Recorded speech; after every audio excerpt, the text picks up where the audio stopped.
climate crisis affects everything and is affected by everything. We need to, as educators, embed climate and nature education into our lessons. It's our moral responsibility to do that. English is a gift when it comes to embedding climate and nature education into our lessons. We see students pretty much every day. It's compulsory as a subject, and the skills we're teaching for language, we can change the content. So we're teaching the same skills with the climate content. And for literature, because the climate crisis does impact everything, there is always a way to embed the teaching of climate and nature into our literature texts. It struck me as we reached COP30, as I was teaching Lord of the Flies, that when Ralph gets frustrated with all of the meetings and the lack of action, there were perfect parallels between the fact that we're on COP30 and still there's no complete phasing out of fossil fuels and the temperatures are still rising. So what does Golding want to show about the way the boys treat the island? Could this be seen as a metaphor for the way humanity treats our planet? Is it about values that need changing? What does Golding suggest about responsibility and decision making? If you press Control F, you can, that search engine pops up. So if you type in the island, you can see each time the island is mentioned and how Golding describes it at the start and throughout the whole novel. So you can look at how their attitude to the island and how Golding describes the attitude to the island, how it progresses over the course of the island. So one of the first quotations that we get in chapter 1, in fact, right in the first paragraph, all around him, Ralph, all around him, the long scar smashed into the jungle was a bath of heat. So you can pause the video, jot this down and start to annotate around the quotation. What you'll notice is that you've already got connotations of violence, human created violence. All around him, the long scar smashed into the jungle was a bath of heat. So already you've got the idea of a scar. You've got the idea that the plane has crashed and created a scar, created some kind of violent injury, and a scar suggests it's going to last, and it's a really violent verb, smashed. You have in chapter 2, but this is a good island. We, Jack, Simon and me, we climbed the mountain. It's wizard, there's food and drink, and so you've got that idea of how they're looking at the island. They're looking at it as good, they're looking at it as something that can provide for them. And they're excited about it here. In chapter 3, you've got the introduction of the meetings, and this is what we're going to do. We're going to have a think about two things here.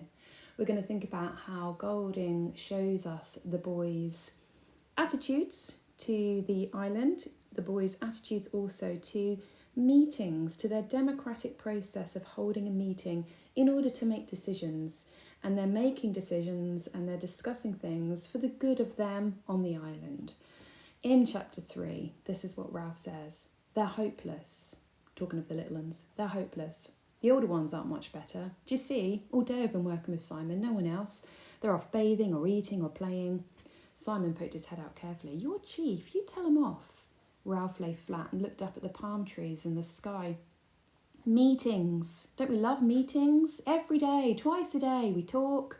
He got up on one elbow.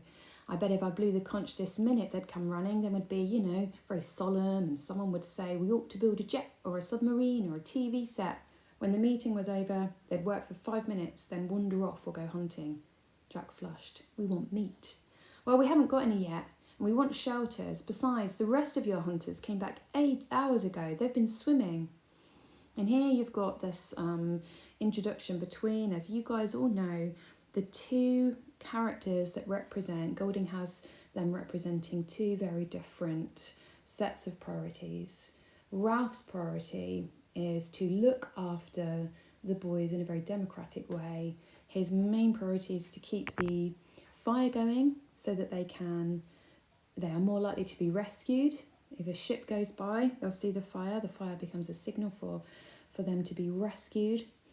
And he also wants to make sure that they've got shelters so that they feel safe, so they've got somewhere to go at night to sleep. And Jack's priority is hunting and meat. Okay, so you've got the contrast between the two characters and the two different priorities of those of the group. You've also got this idea of meetings. When the issue of shelters and of the priority of being rescued, when it comes up in a meeting, everybody wants to do something about it. Everyone's very solemn, everyone's serious, everyone talks, everyone says, and they come up with brilliant ideas. We're going to build a jet to get out of there, a submarine. We'll have a TV set so that we can be entertained. And then, of course, when the meeting's over, because meetings are exciting, it's exciting to talk, but the actual work of it, the actual hard work of building a shelter is boring compared to going off and eating and playing. And of course, Jack's obsession with hunting is partly because he's a young boy. He wants to play at being a savage. He wants to paint his face. He wants to go hunting. It's more fun. They all find it more fun. Meetings. Don't we love meetings? Right, pause and start to explode this key quotation. In chapter 5, we've had lots of assemblies. Look at that key word, assemblies. Everybody enjoys speaking and being together. We decide things, but they don't get done. We were going to have water brought from the stream and left in the coconut shells under fresh leaves, so it was for a few days. Now there's no water, the shells are dry, people drink from the river. Then there's huts, shelters. You mostly sleep in shelters tonight, except for Sam and Eric up by the fire. You'll all sleep there, but who built the shelters? Clamour rose at once. Everyone had built the shelters. Ralph had to wave the conch once more. Wait a minute, I mean, who built all three? We all built the first one, 4 of us the second one, and me and Simon built the last one over there. That's why it's so tottery. No, don't laugh, that shelter might fall down if the rain comes back. We'll need those shelters then. He paused, cleared his throat. There's another thing. We chose those rocks right along beyond the bathing pool as a lavatory. That was sensible too. The tide cleans the place up. You little uns know about that. There was sniggers here and there and swift glances. Now people seem to use anywhere, even the shelters and the platform. You little uns, when you're getting fruit, if you're taken short, the assembly roared. I said, if you're taken short, you keep away from the fruit. That's dirty. Laughter rose again. I said, that's dirty. Now, I think this is a really crucial part of the novel. It really shows their attitude towards the island. The island is good, the island gives them food, the island has fresh water. But look what they're doing straight away in chapter 1, when Ralph first meets Piggy. Piggy gets taken short. He's doubled over with cramps, he has diarrhoea from the fruit. And here they have decided in one of their meetings, in one of their assemblies, that they're going to have a certain place to go to the toilet, and people haven't listened, people haven't carried on with that decision. They go anywhere. So look what Golding is showing us here. They are pooing anywhere. They're pooing over the island. What does poo bring? It brings flies. Lord of the flies. So Ralph, when he tries to bring this up, gets laughed down. They've decided something at the assembly. It doesn't follow through. Everybody enjoys speaking and being together. We decide things, but they don't get done. Can you see where this is going? Look what we've got, folks. Oops. We have got the existential threat of climate change. The United Nations says that climate change refers to long-term shifts in temperature and weather patterns, mainly caused by human activities, especially the burning of fossil fuels. The past year has seen more record-breaking temperatures and extreme weather events around the world, from drought to catastrophic storms and floods that has devastated lives, economies and ecosystems. No part of the world is untouched by the impacts of climate change, and will face even more serious and irreversible damage to society and ecosystems if global warming exceeds 1.5 degrees Celsius, which we did last year. We've already breached that. And the United Nations General Secretary Antonio Guterres has said there's no hope to reach 1.5 anymore. You might be thinking, right, what we need then from around the world, we need all the world leaders and all the people with influence to meet and agree to stop fossil fuels so that the earth can stop heating, like a conference of parties, COP. We had the first conference of parties in Berlin, in Germany, in 95. We had the second in Geneva, the third in Kyoto, sorry. The fourth in Argentina, fifth back in Germany, sixth Netherlands, seventh, eighth, ninth, 10th, 11th, 12th, etc., etc. We just had number 30. Look at the quotations that Golding gives us. Chapter 3, meetings. Don't we love meetings? When the meeting was over, they'd work for 5 minutes, then wander off or go hunting. Everybody enjoys speaking and being together. We decide things, but they don't get done.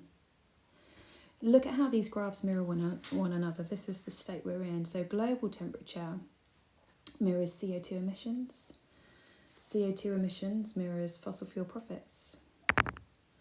So we can see that when COP, which is very much designed to find solutions to the existential global threat of the climate crisis, you can see that we want COP to save us. But look, as COP progresses, as we have more and more and more COPs, global CO2 emissions still rises. And in fact, delegates from the fossil fuel industry, this is a figure from COP26. I couldn't find any figures for the most recent COP30, but COP26 delegates associated with fossil fuel industries outnumber national delegations.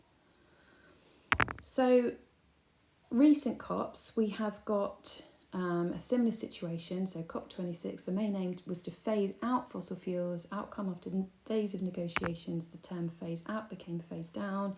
Alok Sharma fought back tears as he presented the kind of very sad outcome. COP27, Egypt, conference saw debates over fossil fuels with final agreements calling only for a phase down. Dubai, there was a final agreement that included the language transitioning away from fossil fuels.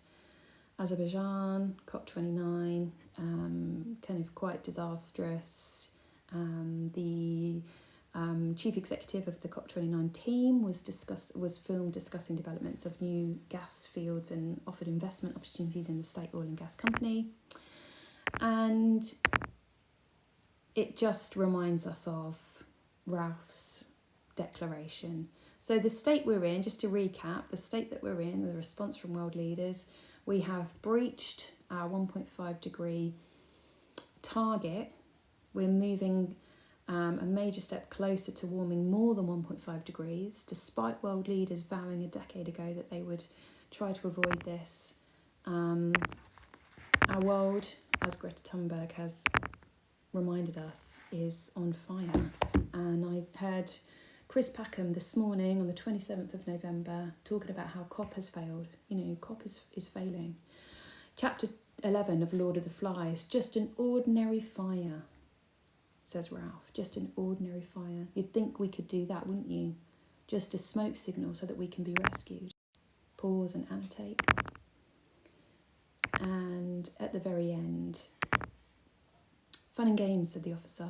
The fire reached the coconut palms by the beach and swallowed them noisily. A flame, seemingly detached, swung like an acrobat and licked up the palm heads on the platform. The sky was black. Look what Golding gives us at the end.